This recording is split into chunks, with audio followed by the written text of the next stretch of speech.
Esta noite nós iremos celebrar nós celebramos, comemoramos a Páscoa, e também hoje é o segundo domingo, no qual nós também celebramos a ceia do Senhor. E no calendário cristão, eu costumo dizer que a data mais importante do calendário cristão é esta data. Por que é esta data? Porque é o momento em que nós celebramos a vida, a vitória da vida. O Natal é uma data muito importante, porque simboliza o nascimento de Jesus, que é o início da promessa de Deus para a humanidade, do cumprimento da promessa de Deus para a humanidade. E a Páscoa é a conclusão, é a resposta, é a total efetivação do propósito, do plano de Deus para a humanidade. É a data que nós comemoramos, que nós celebramos, que nós trazemos à nossa memória a morte de Jesus Cristo e a sua ressurreição. É o dia em que nós celebramos que a morte ela foi destronada, ela foi derrotada e a vida venceu. Jesus venceu a morte e nos deu vida. Esta é a mensagem da Páscoa. Que aquilo que poderia aprisionar, aquilo que poderia paralisar, já não paralisa mais. Onde havia um muro, abriu-se uma porta, uma ponte, e Jesus nos liga a Deus. Jesus, ele é a nossa religião. Jesus é quem nos transporta para o Pai. Jesus é quem nos leva até o Pai. E esta é a mensagem que nós iremos falar a respeito hoje. Desde já eu quero louvar a Deus aqui pela vida da Ju, pela vida do Júlio, pela vida da Adri, os meus sogros que estão aqui, o pessoal que está dando uma força para a gente poder fazer essa transmissão. Quero agradecer a Deus pela sua vida que está aí do outro lado.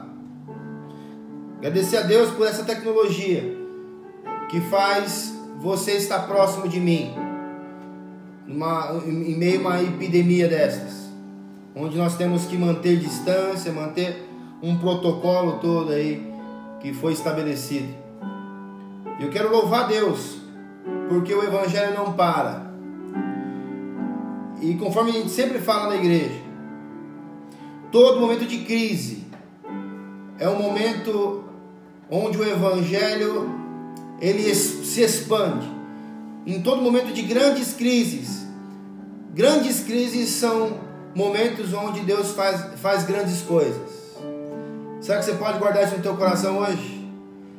Grandes crises é um ambiente perfeito para Deus fazer grandes coisas. Amém. Será que você pode colocar aí no seu Facebook, na sua timeline, que este momento de grande crise é um momento onde Deus pode fazer grandes coisas? E foi assim que Deus agiu desde que Deus ele se revela à humanidade. Eu gostaria de ler com você aqui hoje um texto que está no livro do Êxodo, capítulo 12. Nós vamos ler a partir do verso 21. Eu quero falar um pouquinho sobre Páscoa hoje. Eu quero falar um pouquinho sobre ceia hoje. E eu quero concluir a minha mensagem trazendo a importância da Páscoa, a importância da ceia e a importância dessa mensagem nas nossas vidas, no nosso cotidiano. O livro do Êxodo, capítulo 12, verso 21, fala assim: Então Moisés convocou todas as autoridades de Israel e lhes disse: Escolham um cordeiro ou um cabrito para cada família. Sacrifiquem-no para celebrar a Páscoa. Molhem um feixe de isopo no sangue que estiver na bacia e passem o sangue na viga superior e nas laterais das portas. Nenhum de vocês poderá sair de casa até o amanhecer. Quando o Senhor passar pela terra para matar os egípcios, verá o sangue na viga superior e nas laterais da porta, e passará sobre aquela porta, e não permitirá que o destruidor entre na casa de vocês para matá-los. Obedeçam a estas instruções como decreto perpétuo para vocês e para os seus descendentes. Quando entrarem na terra que o Senhor prometeu lhes dar, celebre esta cerimônia.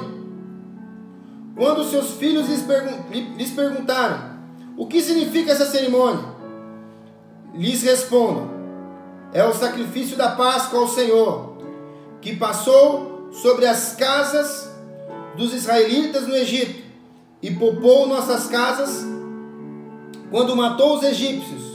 Então o povo curvou-se em adoração. Depois os israelitas se retiraram e fizeram conforme o Senhor tinha ordenado a Moisés e a Arão. Então à meia-noite o Senhor matou todos os primogênitos do Egito, desde o filho mais velho de Faraó, herdeiro do trono, até o filho mais velho do prisioneiro que estava no calabouço, e também todas as primeiras crias do gado. No meio da noite o Faraó, todos os seus conselheiros e todos os egípcios se levantaram, e houve grande pranto no Egito, pois não havia casa que não houvesse um morto.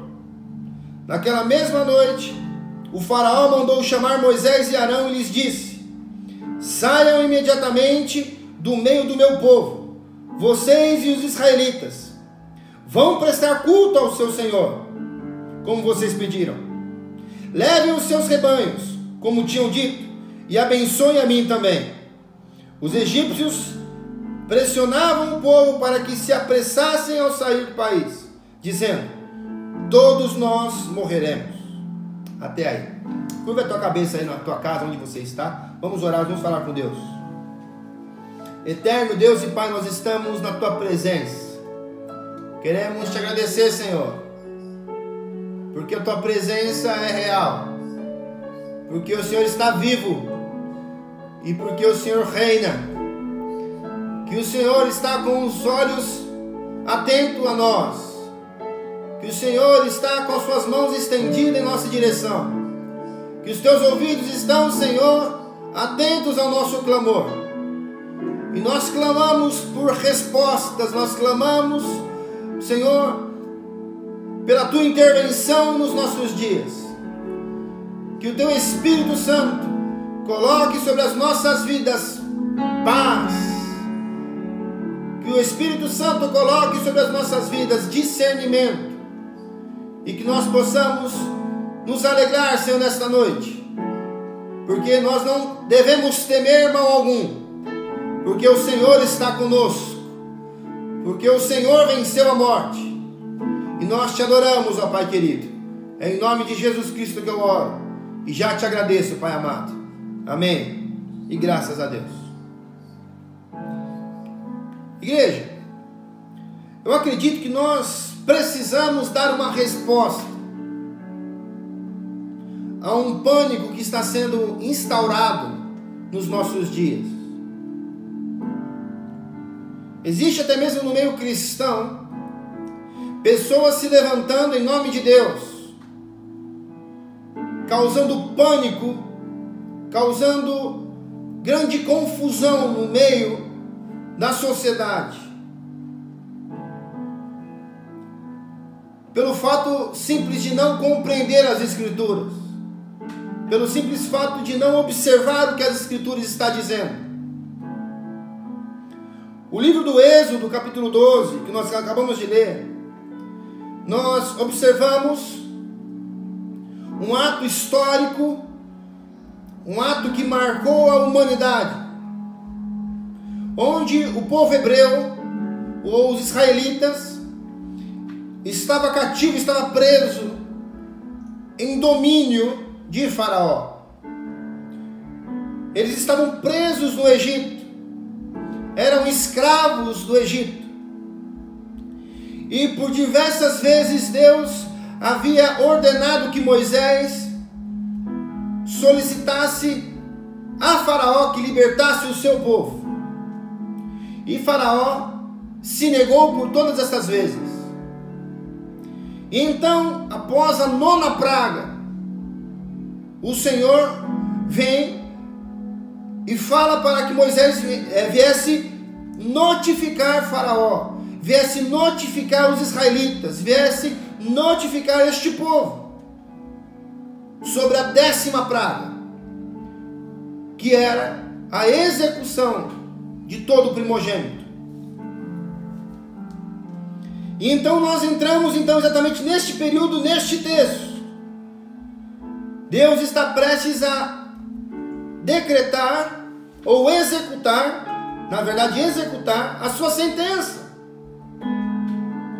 Devido à rebeldia do coração, devido à dureza do coração, devido tanta idolatria, devido tanto tempo Deus falar e o povo endureceu o seu coração, Deus então decide derramar a sua ira sobre esses desobedientes, sobre um povo desobediente.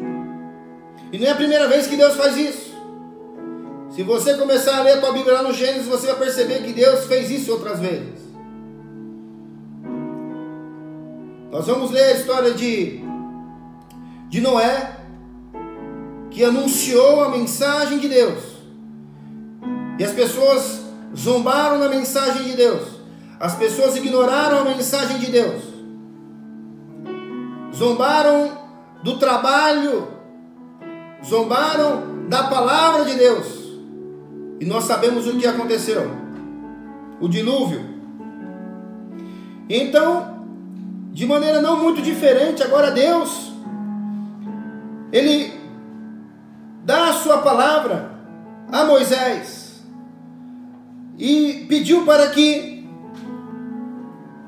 as autoridades de Israel escolhesse um cordeiro ou um cabrito para cada família, e que aquele animal fosse sacrificado, e como uma esponja, como uma brocha, com um item que absorve, que aqui no texto está como isopo, fosse submergido ao sangue, e aquele sangue fosse aspergido, fosse marcado a entrada de cada casa, de cada israelita. E então assim Moisés fez, declarou, informou, avisou o povo para que fosse feito desta forma, pois Deus estava prestes a executar. Deus estava prestes a demonstrar a sua ira. E assim foi feito. Versículo 23. O livro do Êxodo nos informa que quando o Senhor fosse passar pela terra para matar os egípcios, ele iria ver o sangue na viga superior, nos umbrais da porta, nas laterais da porta. E aonde estivesse aquela marca do sangue do cordeiro, Deus não iria permitir que o destruidor entrasse naquela casa e matasse aqueles primogênitos que ali estavam. E no versículo 24, o profeta aqui, ele deixa bem claro qual é a mensagem de Deus. Que esta mensagem de Deus deveria ser obedecida, e que aquela mensagem deveria ser preservada no fundo de cada coração, de maneira perpétua, para sempre, e aquela mensagem deveria ser repetida para todos os seus descendentes. Qual é a mensagem? Que teve um dia em que a morte iria ter um encontro com cada indivíduo. Porém, o indivíduo que tivesse sobre os umbrais da tua casa, os umbrais da sua vida, o sangue do cordeiro, a morte não teria mais poder contra estas vidas. Versículo 25, ele fala o seguinte: quando entrarem na terra que o Senhor prometeu lhes dar, celebrem esta cerimônia. São dois eventos aqui. O primeiro evento é um evento de preservação. É o primeiro momento, o momento em que Deus preserva os seus filhos, o seu povo, com o sangue do Cordeiro. O primeiro momento é o momento em que Deus dá as instruções para o seu povo, para que o seu povo fosse salvo, para que o seu povo pudesse ter abrigo, encontrasse salvação, encontrasse socorro, encontrasse alívio, encontrasse segurança. Era necessário o sangue do Cordeiro sobre a casa e sobre a vida de cada um desses indivíduos. Este é o primeiro cenário. O segundo cenário é: quando entrarem na terra que o Senhor prometeu lhes dar, vocês vão celebrar esta cerimônia. Qual é esta cerimônia? Ele vai falar: quando os seus filhos lhes perguntarem o que significa esta cerimônia, qual é esta cerimônia? O dia em que o Senhor passou sobre as nossas vidas, passou o seu sangue sobre as nossas vidas e nos poupou da morte, mas nos concedeu vida. A Páscoa é o dia em que o Senhor nos livrou da morte e nos colocou no lugar de vida. Eu me lembro do que o apóstolo Paulo fala, quando ele diz aos Colossenses que Deus, Ele nos tirou do império das trevas e nos transportou para o reino do seu Filho amado. Isso é Páscoa. Foi o dia em que o Senhor nos tirou da escravidão. Foi o dia em que o Senhor silenciou a morte. Foi o dia em que o Senhor falou: chega. Foi o dia em que o Senhor falou: acabou. A partir de agora, haja vida. Eu te transporto para o reino da vida, para o reino onde o meu filho reina.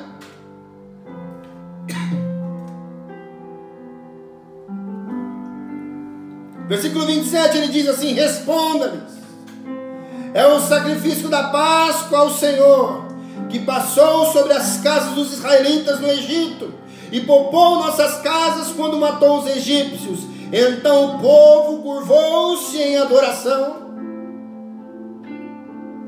O povo que ali estava, ele compreendeu o tamanho, a magnitude do livramento.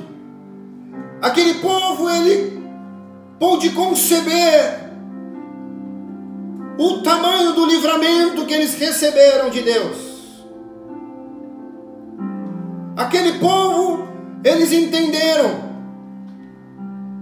que eternamente eles estavam sendo livrados, eles estavam recebendo um livramento eterno de sofrimento.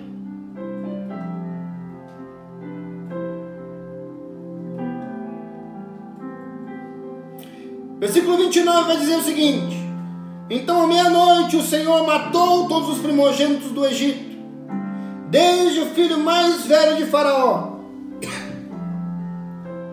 herdeiro do trono, desde o filho do homem mais rico, mais poderoso do Egito, até o filho do prisioneiro que estava no calabouço. Deus executou juízo sobre o mais poderoso deste mundo, até o mais miserável deste mundo. Eu entendo que o teu dinheiro não pode te salvar, a tua influência não pode te salvar, o teu poder, a tua influência, os contatos que você tem, a influência que você exerce, isso não pode te salvar da ira do Senhor. E aqueles que se acham miseráveis demais, que pensam que a justiça, o juízo de Deus não chega, O texto é claro, diz que chega para todos. Tem gente que pensa que, pelo fato de ter sofrido muito neste mundo, Deus vai ter misericórdia e vai poupá-lo do sofrimento eterno, do juízo eterno. E o texto está dizendo que não, que o juízo de Deus é para todos, do que se acha mais poderoso, ou daquele que se encontra no estado de mais miserável homem que pode ser.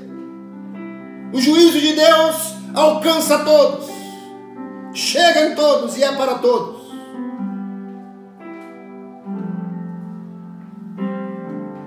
Versículo 30 fala que no meio da noite o faraó e todos os seus conselheiros, a elite do Egito, se reuniu. E todos os egípcios se levantaram, meia-noite, um horário onde todos deveriam estar dormindo, um horário onde todos deveriam estar nas suas casas, nas suas camas. A Bíblia diz que todos os seus conselheiros e todos os egípcios se levantaram. Eu me lembro do texto que diz que haverá um dia em que todo joelho irá se dobrar. Todo joelho irá se dobrar. E toda boca irá confessar que Jesus é o Senhor. E nesta noite, exatamente à meia-noite, ou no meio da noite, em algumas versões, todos os conselheiros e todos os egípcios se levantaram. E o texto aqui narra que houve grande pranto no Egito. Houve um grande pranto, houve grande angústia, houve um grande quebrantamento, grande tristeza no meio daquele povo. O texto registra que não havia uma casa sequer que não houvesse um morto.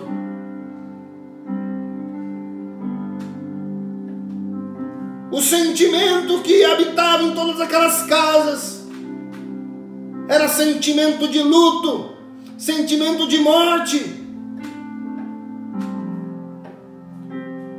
E então, ainda naquela noite, Faraó pede para chamar Moisés e Arão. Então Moisés e Arão vão até Faraó. E Faraó diz a eles: saiam imediatamente do meio do meu povo, vocês e os israelitas, e vão prestar culto ao Senhor como vocês pediram. Após esse juízo ser aplicado, eles então finalmente chegam ao consenso. Deixa que o povo saia. Moisés, leva o teu povo, leva o povo com você, e vá prestar culto ao seu Deus, e vai preste culto ao seu Deus.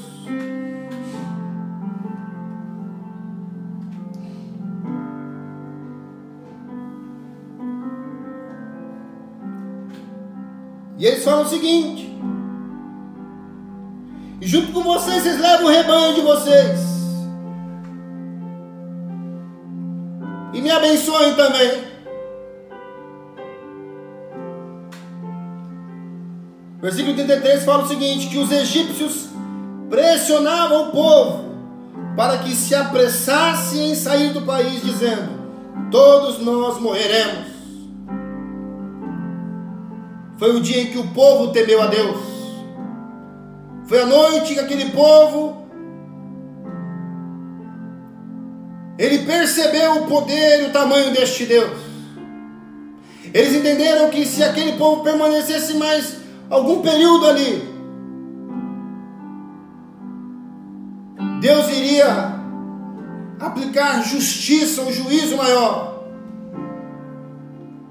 E nós sabemos então o que aconteceu. O povo sai do Egito e começa então a peregrinação pelo deserto.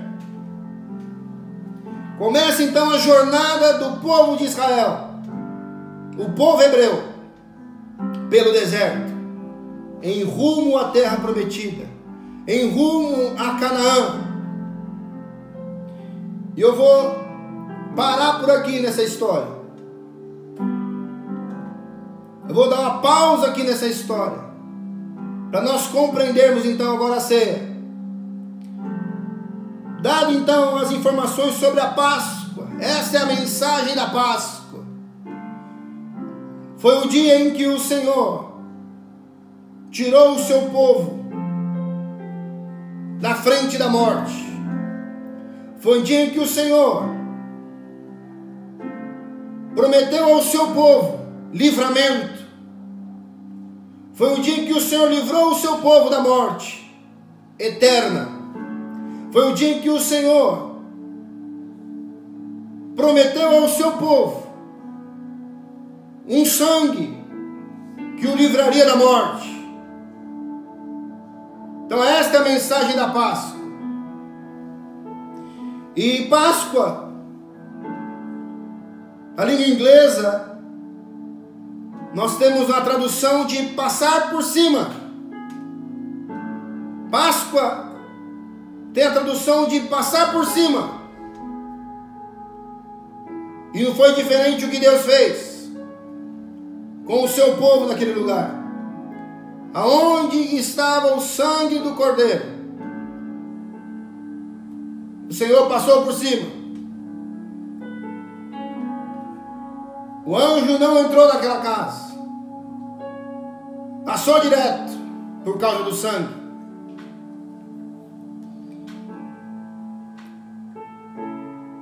E são dois assuntos que estão bem próximos um do outro: a Páscoa, a ceia. E eu quero falar um pouquinho também sobre a ceia agora, neste momento. 1 Coríntios capítulo 11, verso 17. O apóstolo Paulo escreve ao povo de Corinto, a sua primeira carta: entretanto, nisto que lhes vou dizer, não os elogio, pois as reuniões de vocês mais fazem mal do que bem. Em primeiro lugar, ouço que, quando vocês se reúnem como igreja, há divisões entre vocês. E até certo ponto eu creio, pois é necessário que haja divergência entre vocês, para que sejam conhecidos quais entre vocês são aprovados.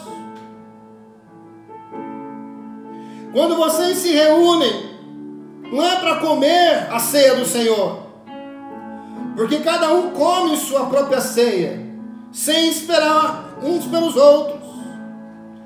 Assim, enquanto um fica com fome, o outro se abriga. Será que vocês não têm casa onde comer e beber? Ou desprezam a igreja de Deus e humilham os que nada têm? Que lhes direi? Eu os elogiarei por isso? Certamente que não. Pois recebi do Senhor o que também lhes entreguei, que o Senhor Jesus, na noite que foi traído, tomou o pão e, tendo dado graças, partiu e disse: isto é o meu corpo, que é dado em favor de vocês. Façam isso em memória de mim. Da mesma forma, depois da ceia, ele tomou o cálice e disse: este cálice é a nova aliança no meu sangue. Façam isso sempre que o beberem em memória de mim. Porque sempre que comerem deste pão, beberem deste cálice, vocês anunciam a morte do Senhor até que ele venha. Portanto, todo aquele que comer do pão ou beber o cálice do Senhor indignamente será culpado de pecar contra o corpo e o sangue do Senhor. Examine-se o homem a si mesmo e não coma do pão e beba do cálice. Examine-se o homem a si mesmo e então coma do pão e beba do cálice. Pois quem come e bebe sem discernir o corpo do Senhor, come e bebe para a sua própria condenação. Por isso há entre vocês muitos fracos e doentes, e vários já dormiram. Mas se nós nos examinássemos a nós mesmos, não receberíamos juízo. Quando, porém, somos julgados pelo Senhor, estamos sendo disciplinados para que não sejamos condenados com o mundo. Portanto, meus irmãos, quando vocês se reunirem para comer, esperem um pelos outros. Se alguém estiver com fome, coma em casa, para que quando vocês se reunirem, isso não resulte em condenação. Quanto a mais, quando eu for-lhes, darei instruções. Até aí. O apóstolo Paulo, então, agora, ele vai trazer como é que funciona, como deve funcionar, qual deve ser o sentimento, o propósito da ceia do Senhor. Primeira coisa que o apóstolo Paulo aqui fala no versículo 17, diz que não era momento daquele povo ser elogiado, porque no meio daquele ajuntamento, daquela reunião, existia mais más atitudes do que boas atitudes. Pessoas faziam muito mais mal do que o bem uns pelos outros.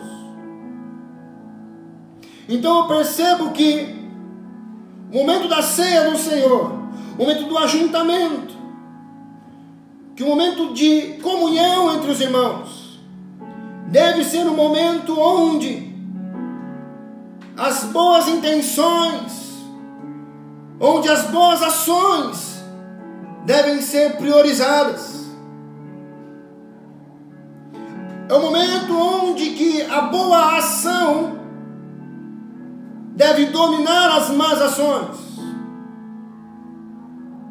É como se você agora aí na tua casa, eu aqui na minha casa, cada um de nós agora, cada um na sua casa, nós fôssemos exortados pelo Senhor dizendo assim: sabe este momento que vocês estão sendo privados agora da comunhão? Cada um está na sua casa aí. Sabe este momento em que você está na tua casa, o pastor está na casa dele, o outro está na casa do outro, cada um está na sua casa. Vocês deveriam usar este momento para valorizar os outros momentos que vocês perderam na comunhão, que vocês perderam em vãs discussões, que vocês perderam falando mal dos outros. Essa deve ser a reflexão que nós devemos fazer neste primeiro verso que nós estamos trabalhando aqui no texto de 1 Coríntios capítulo 11, do verso 17. Nós não somos dignos de elogio nenhum. Versículo 17 ele fala: em primeiro lugar, ouço que quando vocês se reúnem como igreja, ainda há divisões entre vocês. Dentro da igreja ainda existe divisão. Dentro da igreja, dentro da comunhão dos santos, ainda existe divisão. Qual foi a parte que o povo de Cristo, o povo de Deus não entendeu? Que no corpo de Cristo já não existe mais divisão. Não pode existir mais divisão. Qual é a parte que nós ainda não compreendemos? Que cada membro tem a sua função dentro do corpo. E Cristo, exclusivamente Cristo, é o cabeça do corpo.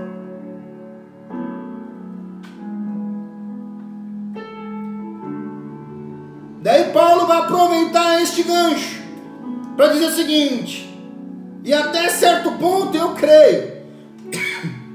Versículo 19: pois é necessário que haja divergência entre vocês, é necessário que haja certas discussões entre vocês, que haja algumas diferenças entre vocês. Para quê? Para qual objetivo? O apóstolo Paulo vai falar que é para que sejam conhecidos quem ou quais dessas pessoas serão os aprovados? No meio de uma confusão, no meio de uma divergência, Deus, ele percebe quem é que vai ser aprovado e quem vai ser reprovado. Através das divergências, através das discussões, é que nós percebemos quem é que está sendo aprovado pelo Evangelho, segundo o Evangelho de Jesus Cristo. Não é segundo o meu nível, não é segundo as minhas medidas, mas segundo as medidas aos padrões do Evangelho de Jesus Cristo. Então é necessário que haja essas divergências entre vocês, para que sejam conhecidos quais dentre vocês são aprovados. Meu irmão, preste atenção nisso. Quando você entrar numa discussão, quando você entrar numa divergência, lembra desta fala do apóstolo Paulo. Deus está esperando essa divergência terminar para aprovar alguém. Eu levo este texto para dentro das nossas casas. As discussões infundadas dos casamentos, os casais se degladiando dentro das suas casas. Lembra você, em nome de Jesus, que Deus está esperando esta confusão terminar para ver quem é que será aprovado. Entre numa discussão, entre numa divergência, para ser aprovado por Deus e não reprovado. Amém, igreja? Glória a Deus. Versículo 20. Agora ele leva o texto para o ato da ceia. Ou seja, versículo 20 ele fala assim: quando vocês se reúnem, não é para comer a ceia do Senhor, porque cada um come a sua própria ceia, sem esperar pelos outros. Assim, enquanto um fica com fome, o outro se embriaga. Será que vocês não têm casa onde comer e beber? Ou desprezam a igreja de Deus e humilham os que não têm nada? A questão aqui é com o modo, é com a disposição do coração, a maneira que aquelas pessoas estavam celebrando, fazendo aquele ato. Paulo está falando: vocês estão fazendo tudo menos comendo e bebendo do corpo e do sangue de Cristo.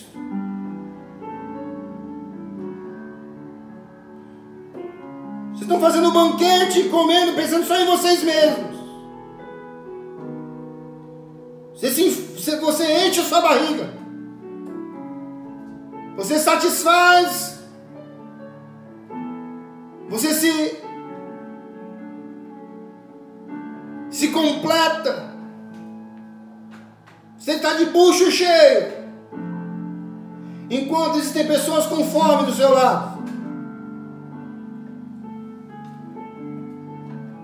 Paulo fala: isso você tem que fazer na tua casa. Você quer comer o que você quer comer? Coma na tua casa. Mas não faça o coitado, não faça daquele que não tem, se sentir mais miserável do que ele já é. E o local da ceia não é local para indiferença, não é local onde existe acepção de pessoas. No local da ceia é o lugar onde todos nós estamos no mesmo nível, todos nós estamos no mesmo patamar, todos nós estamos na condição de agraciados por Deus, alvos da misericórdia e da graça de Deus.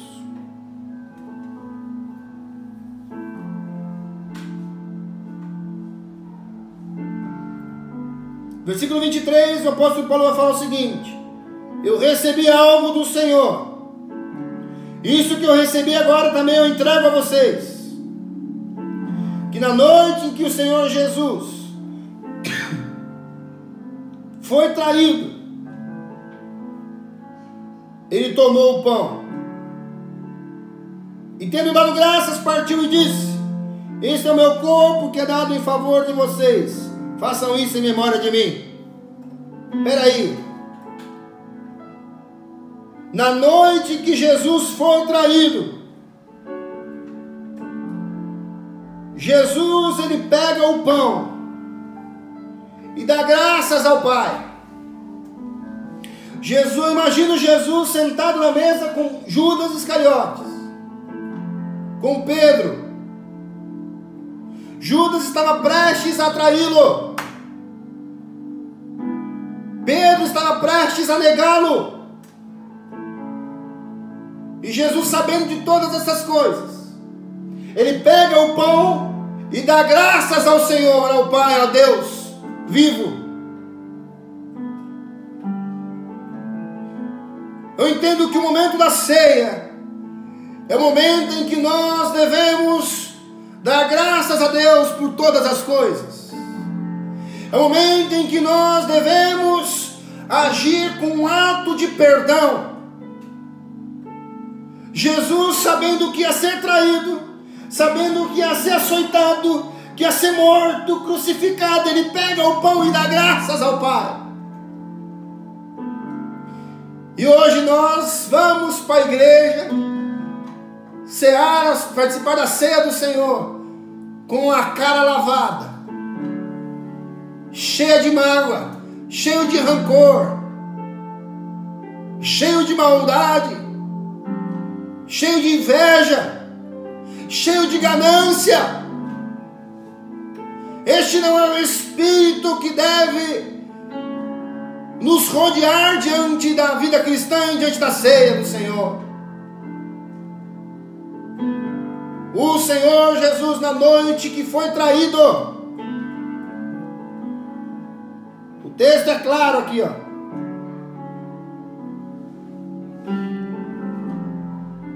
O Senhor Jesus, na noite que foi traído, ele pega no pão e dá graças ao Senhor, parte o pão e diz: este é o meu corpo, que é dado em favor de vocês, faça isso em memória de mim. Outra coisa que me chama a atenção aqui é Jesus pegando o pão, ele parte o pão, ele rasga o pão,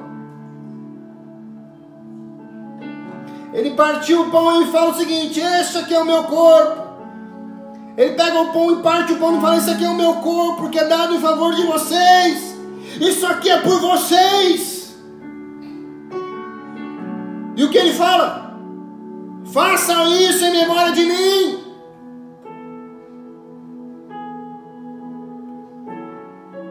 Ele está dizendo: abra o teu coração, rasgue o teu coração em memória de mim.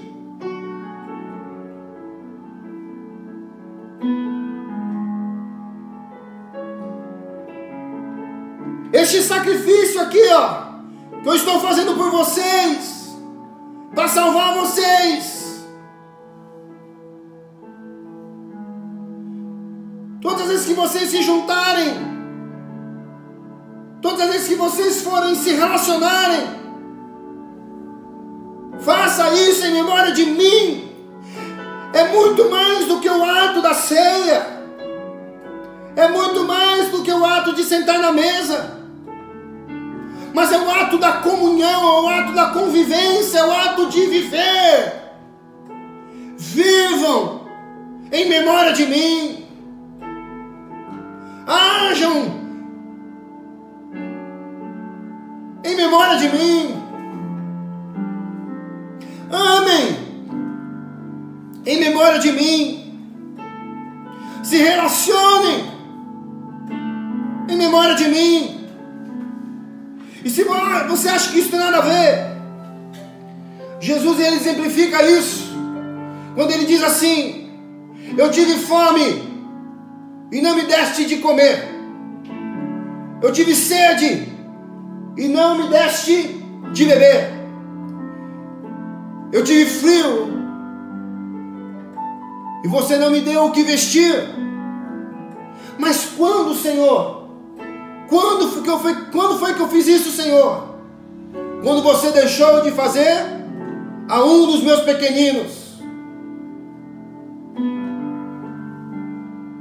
Quando Jesus fala, faça isso em memória de mim, Deus está dizendo, trate o seu irmão como se você estivesse me tratando a mim mesmo. Ame o teu irmão como você estivesse amando a mim mesmo. Se relacione com o outro como se você estivesse se relacionando comigo mesmo. Essa é a mensagem da ceia do Senhor.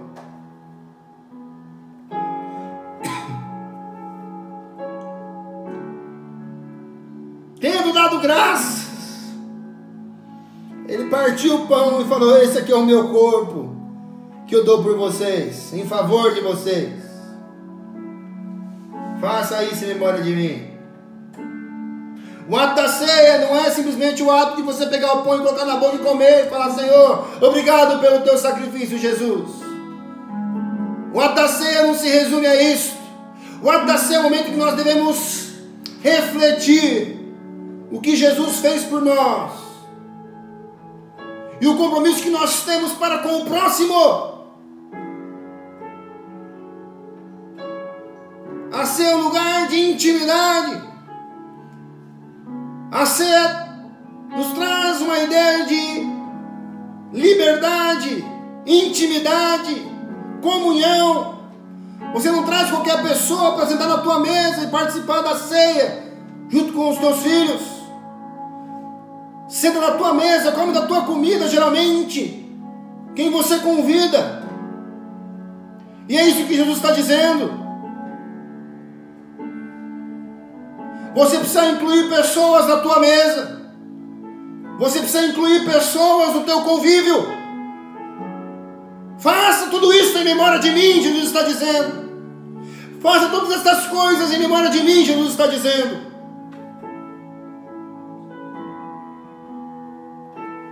E da mesma forma, depois da ceia, ele pega o cálice e disse,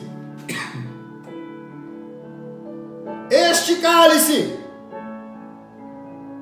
é a nova aliança no meu sangue. Faça isso sempre que o beberes em memória de mim. Vamos voltar um pouquinho lá para o texto anterior que nós estávamos falando.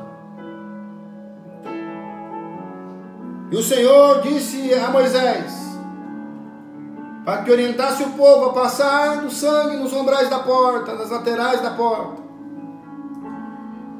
Quando o anjo passasse, aquelas pessoas que estavam ali, dentro daquelas casas onde o sangue do cordeiro havia sido aspergido, aquelas pessoas seriam livres da morte. Aquelas pessoas seriam livradas da morte. E você percebe que esta história, este ato, no próprio texto de Êxodo, nós vamos ler que essa história deveria ser contada, deveria ser repartida para todo o povo. Essa história deveria ser compartilhada para todos os descendentes. Mas existe uma mensagem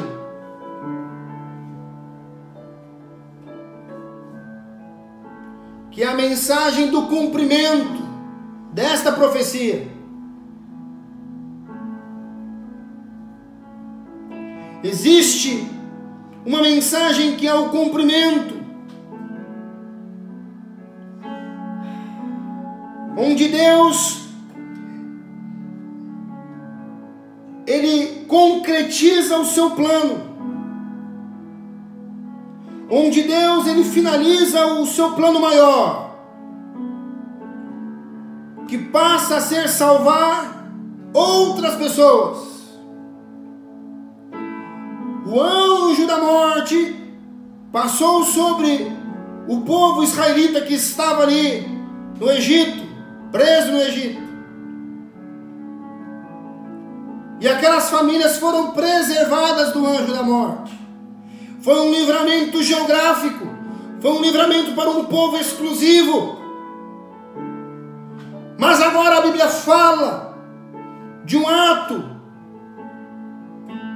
onde outras pessoas seriam incluídas, onde outras nações seriam incluídas.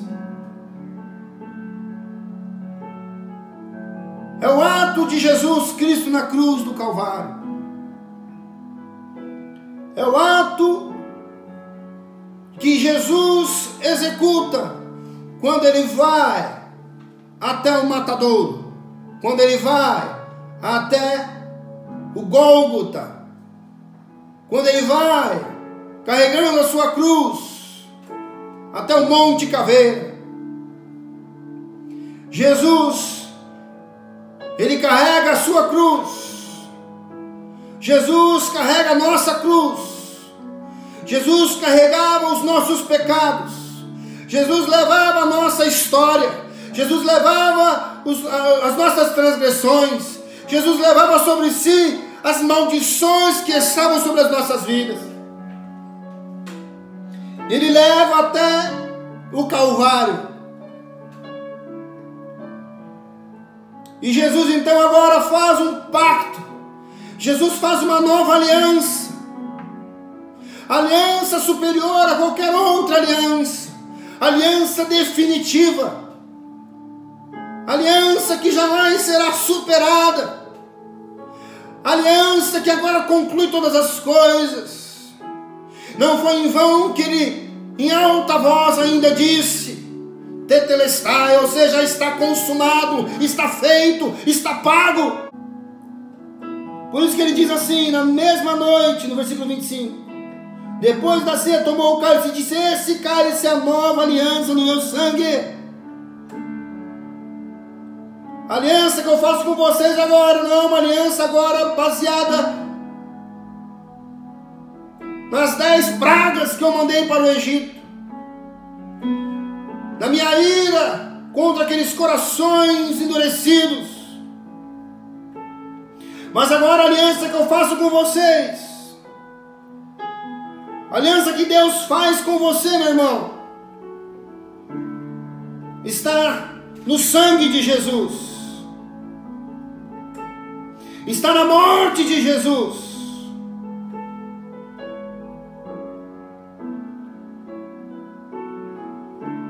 E o texto continua dizendo o seguinte: sempre que beber em memória de mim,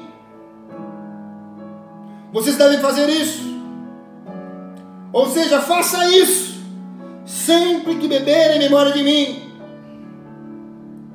Porque sempre que comerem deste pão e beberem deste cálice, vocês anunciam a morte do Senhor até que Ele venha. Meu irmão, resumindo aqui esses 2 textos que eu li para vocês, a Páscoa judaica e os seus ensinamentos nos conduz até a pessoa de Jesus.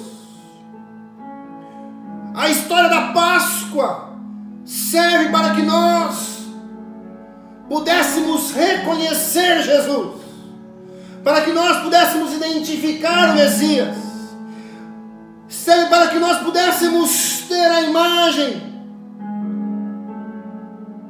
ter a dimensão de Jesus. Porque Jesus faz isso. Jesus é aquele que morre, é aquele que derrama o seu sangue precioso sobre as nossas vidas, e é aquele que anula toda sentença, é aquele que paga toda a nossa dívida, e é aquele que venceu a morte. Na Páscoa judaica, o anjo da morte passava longe, passava direto onde estava o sangue do Cordeiro, aspergido sobre os umbrais. Agora, depois que Jesus morre pelos nossos pecados e derrama o seu sangue sobre as nossas vidas, ele fala: peraí, mudou alguma coisa. Agora não é que o anjo vai passar direto, o anjo da morte vai passar direto da sua casa, não, meu irmão.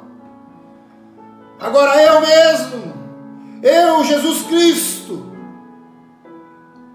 eu finalizo essa história, vencendo a morte, derrotando a morte. O anjo da morte não simplesmente irá passar direto na sua porta, da sua vida, não, meu irmão. A Bíblia fala que Jesus Cristo, ele venceu a morte. A morte não simplesmente passará direto sobre a tua casa, sobre a tua vida. Mas a morte agora, ela foi destronada, ela foi destruída, ela foi esmagada pelo próprio Cristo, pelo autor da vida.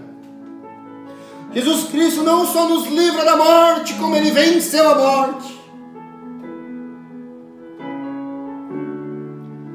Então a Páscoa e os seus ensinamentos nos conduz até Jesus.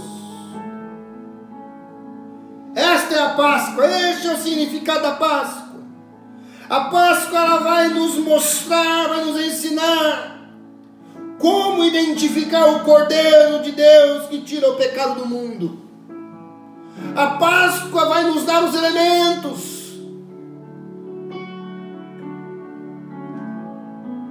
que nos livra da morte, vai nos direcionar o caminho que é Jesus, que nos conduz para o Pai. Já a ceia do Senhor, momento da ceia do Senhor, este momento da ceia é o momento da transição, ou seja, a ceia do Senhor é o elo de transição entre o cumprimento da vinda de Cristo e o seu retorno. Eu vou explicar isso aqui.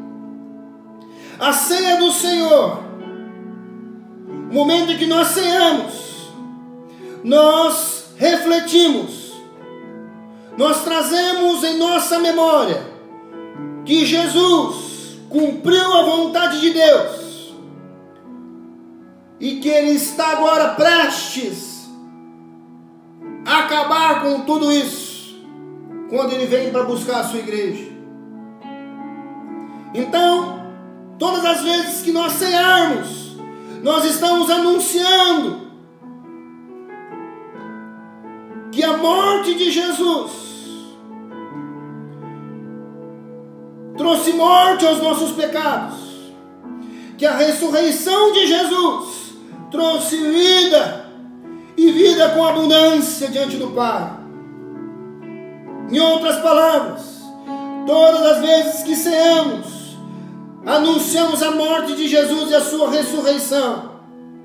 Anunciamos que Ele levou para o Pai os nossos nomes, e logo nós seremos conduzidos a Ele, até a presença santa de Deus, e nós seremos chamados pelo nosso próprio nome, porque esta foi a promessa que o Senhor Jesus fez a nós. João capítulo 14, versículo 2, Jesus fala: na casa de meu Pai há muitas moradas,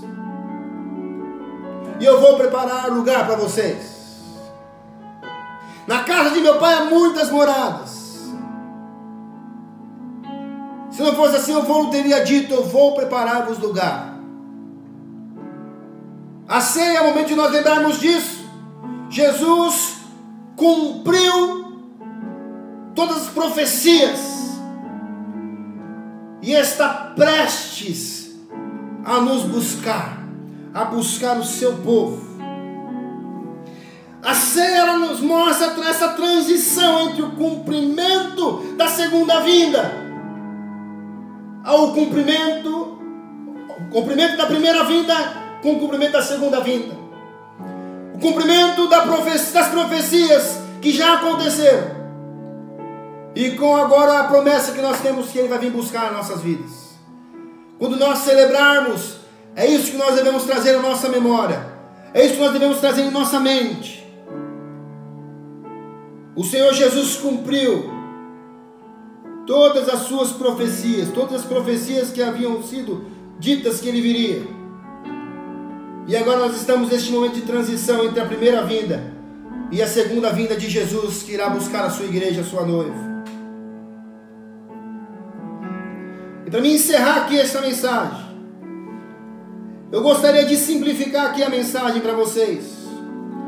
Ao invés do medo que tem sido instaurado nas igrejas, onde um meio aí específico tem colocado medo no meio das igrejas, falando que o anjo da morte está passando das casas, se alguém sair vai morrer, que agora você tem que pegar um sangue e colocar no umbral da tua casa. Meu irmão, essa mensagem se tivesse sido chegada a 3.000 anos atrás, 3.600 anos atrás, ela tinha uma coerência muito grande. Mas eu quero dizer para você que há 2.000 anos atrás Jesus cumpre essa profecia. E o próprio Cristo agora ele se coloca à disposição de todos aqueles que creem nele. Se você já confessou Jesus como Senhor e Salvador da tua vida, o sangue de Jesus está sobre a tua vida, meu irmão. Acabou a matança, acabou o sacrifício. O próprio Cristo morreu por mim e por você, e o sangue de Jesus nos purifica de todo pecado. O sangue de Jesus, ele é derramado sobre as nossas vidas e nos cobre. E nos cobre de toda morte. A mensagem é: tenha bom ânimo. A mensagem é essa: tenha bom ânimo. Continue crendo. Continue se fortalecendo na minha palavra. Continue me buscando. E não temas mal algum. Nesse mundo vocês vão ter aflições, mas tem bom ânimo, porque eu venci o mundo. Essas foram as palavras de Jesus Cristo. A palavra de Jesus diz que Ele não nos deu um espírito de covardia, um espírito de medo, mas Ele nos colocou sobre as nossas vidas um espírito de coragem. Ele nos colocou uma certeza de que junto com Ele, por causa dEle, porque dEle, por Ele, para Ele são todas as coisas, nós vamos vencer porque Ele venceu. Nós vamos conquistar porque Ele conquistou por nós. E o apóstolo Paulo, ele responde esta pergunta que muitos dizem agora: qual é a mensagem que eu vou pregar então? Qual é a mensagem que eu tenho que então anunciar? É fique em casa ou vai para a rua trabalhar? Qual é a mensagem? O anjo da morte está passando pela rua, se eu sair vai me pegar. O apóstolo Paulo fala em 1 Coríntios capítulo 2, versículo 1, e fala assim: eu mesmo, irmãos, eu mesmo, apóstolo Paulo, quando estive entre vocês, eu não fui diante de vocês com um discurso eloquente, nem com muita sabedoria, para lhes proclamar os mistérios de Deus. Muitas pessoas estão aí falando a respeito dos mistérios de Deus. É mistério, é mistério. O apóstolo Paulo fala que ele mesmo, quando esteve entre este povo, ele não foi com um discurso eloquente, nem com muita sabedoria, para proclamar os mistérios de Deus. Ele fala: porque eu decidi nada saber entre vocês a não ser Jesus Cristo e este crucificado. Se você quer dar uma mensagem de conforto, se você quer dar uma palavra de ânimo, uma palavra de vida para alguém, conte a história de Jesus Cristo, aquele que morreu, que foi crucificado e que ressuscitou no terceiro dia, calando, silenciando a morte e dizendo: morte, aonde você está agora, morte? Aonde está a tua vitória, morte? Onde estão os teus grilhões? Jesus venceu. Jesus venceu. Esta é a mensagem que deve queimar os nossos corações. Ele venceu. Ele vive. Ele reina nas nossas vidas. Ele tem o domínio de todas as coisas. Esta é a mensagem que deve queimar os nossos corações. Em nome de Jesus Cristo. Em nome de Jesus Cristo. Em nome de Jesus Cristo. Esta é a mensagem que deve queimar nos nossos corações. Jesus venceu. Ele está vivo. Você pode colocar aí. Jesus venceu. E Ele está vivo. Aleluia. Vamos adorar o Senhor neste momento. E nós já vamos cear.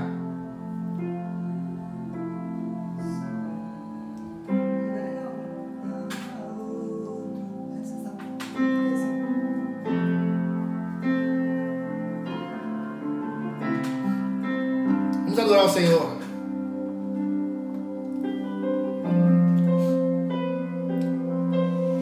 Você pode dizer isso, que não há outro. Não há outro como Ele.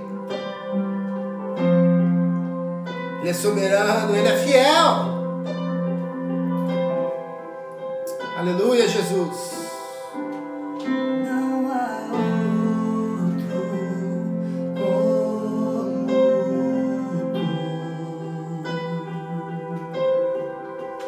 soberano e fiel. Não há outro como tu.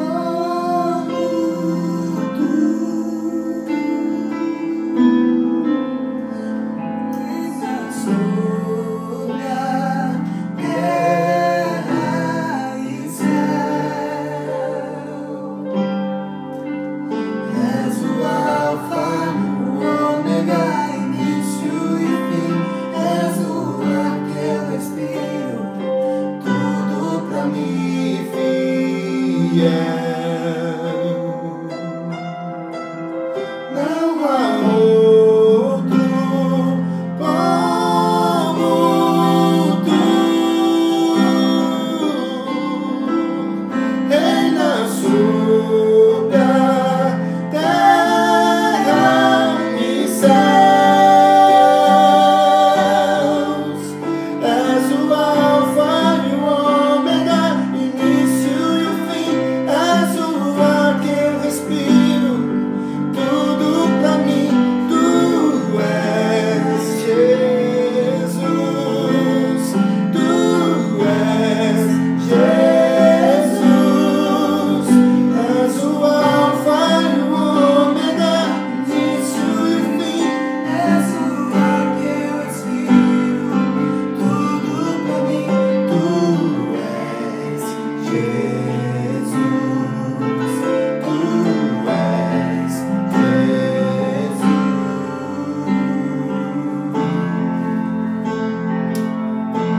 És tudo, Senhor. És o Alfa, Tu és o Ômega, Senhor. Aleluia, Jesus. Alfa e Ômega, início e o fim, tudo pra mim, tudo pra mim. És o Alfa e o Ômega, início e o fim. És o ar que eu respiro, tudo pra mim. Tu és Jesus. Tu és Jesus.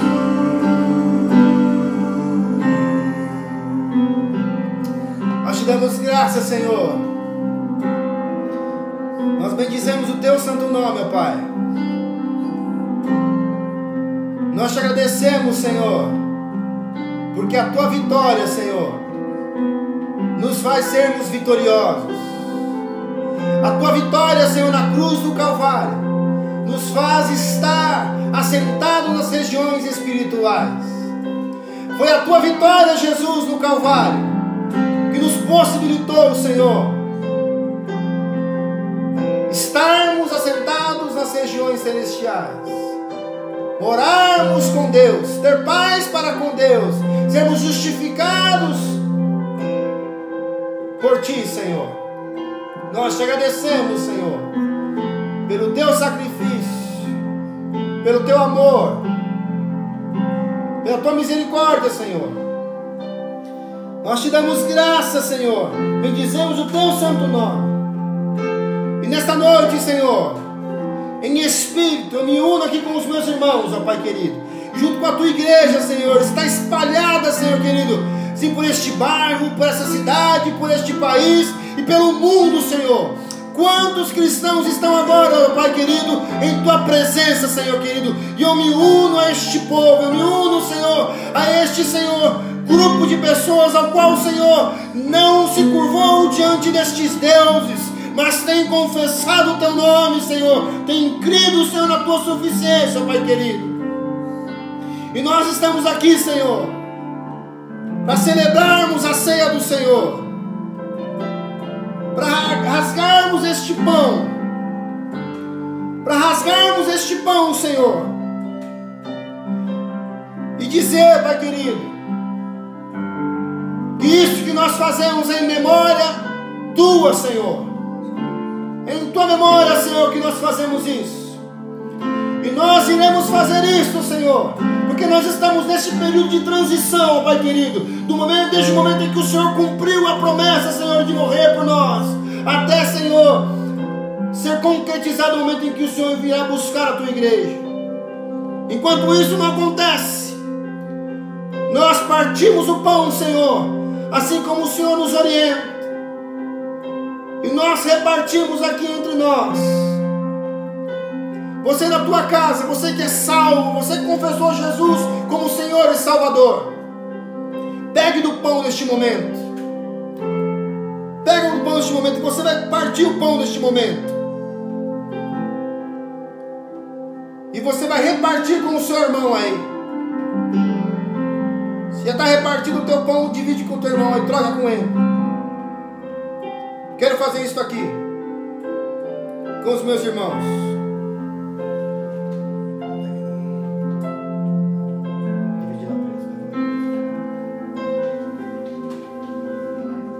Sabe tocar com a mão só? Amém. Vem cá, pastora.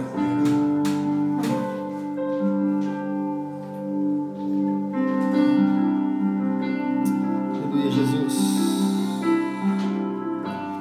Deus, na noite que o Senhor foi traído, Jesus, na noite, Senhor Jesus, que o Senhor foi traído, o Senhor partiu o pão e disse: este pão, este aqui representa o meu corpo que é partido por vós. Todas as vezes que vocês se reunirem no meu nome, faça isso.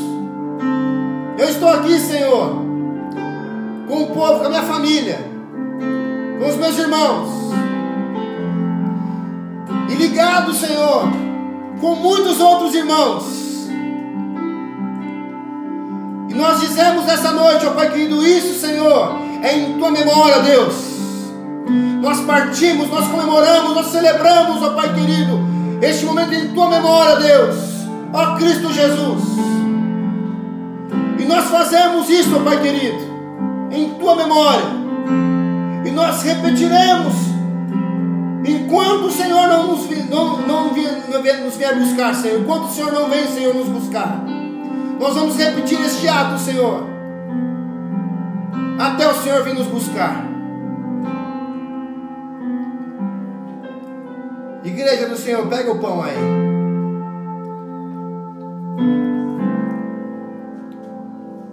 Você vai poder agora comer do pão. Vamos fazer isso juntos.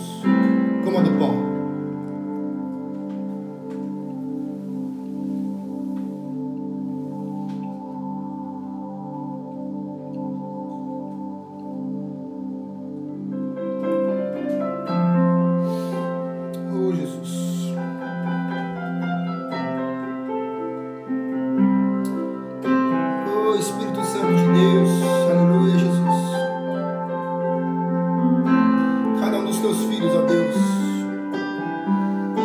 prostre neste momento diante de Ti, Senhor. Todos os Teus filhos, Senhor, Te louvam. Todos os Teus filhos, ó Pai, quebrantam-se, colocam o seu coração diante do Senhor, se quebranta diante da Tua presença, Senhor.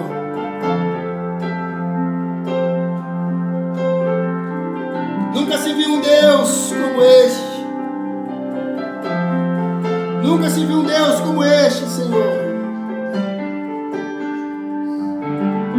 E semelhantemente, de maneira semelhante, depois disso, Ele pega o cálice.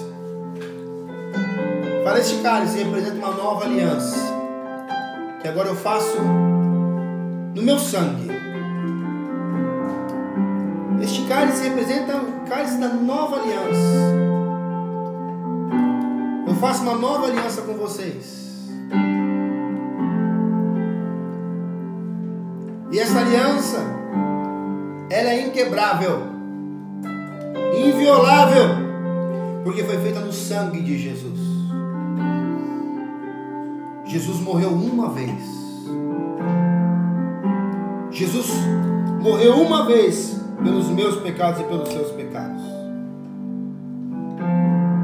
E este é o pacto que Ele faz agora no sangue dele. E nós vamos todos beber agora do cálice do Senhor. Tá, o pessoal aqui que está aqui.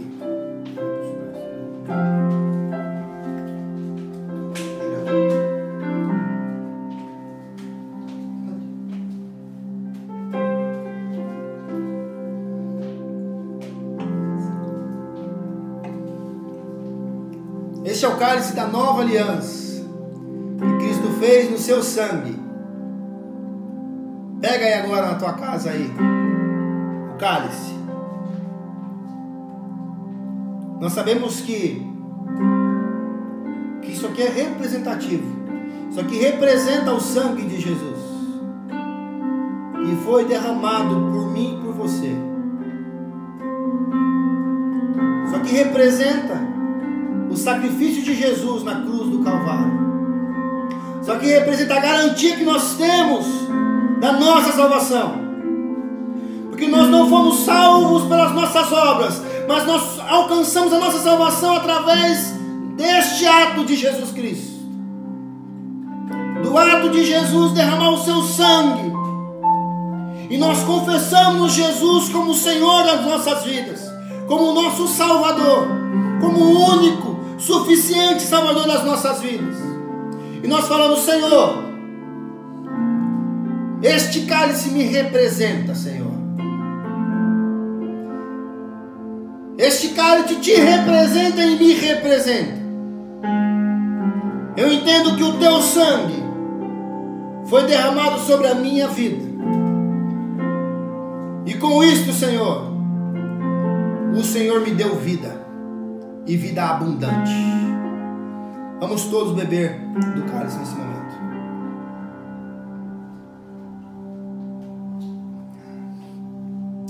Jesus. Glória a Deus. Aleluia, Jesus. Obrigado, Senhor Deus. Obrigado, Senhor Jesus. Obrigado, Senhor. Teu nome seja louvado, Senhor.